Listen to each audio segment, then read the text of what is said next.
In this video, I will be explaining the difference between a POE IP camera and a non-POE IP camera. This camera here is an example of a Power over Ethernet or POE IP camera. What that means is that through this particular port on the camera, which is referred to as an Ethernet port, this particular camera can be powered on.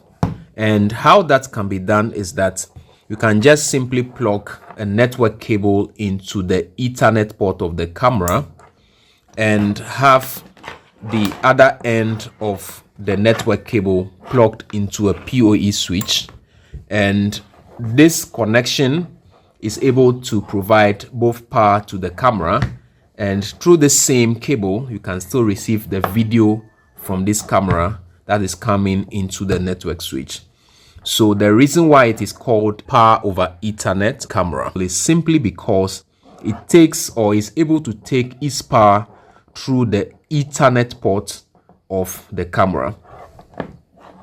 This other port on the camera, which is a DC power connector, is a secondary means of supplying power to the camera.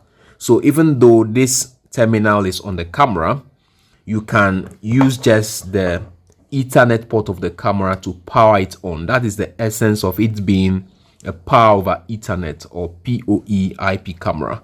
But you can as well decide to power it up through the DC power port, but that will not be very wise. Or if you are using an already PoE switch, there's no need to use the DC power port.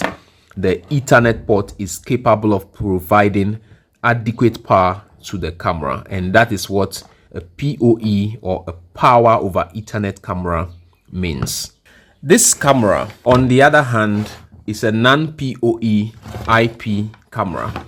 With this camera, you cannot just plug the Ethernet cable and have it provide power to the camera. You necessarily have to use a DC power source like this and plug into the camera for it to be powered on. And so with this kind of cameras built up, it doesn't take its power through the Ethernet port, but rather it necessarily requires having to have a DC power connector feeding power into the DC power port of the camera for it to have power.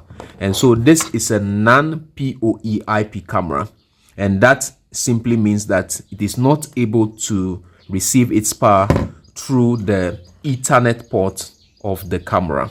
All right, so that is the main difference between a PoE IP camera and a non-PoE IP camera. Thank you so much for your time on this video. Please ensure you subscribe to the channel and also turn on the notification so you can be notified anytime we come up with new videos like this. Thank you.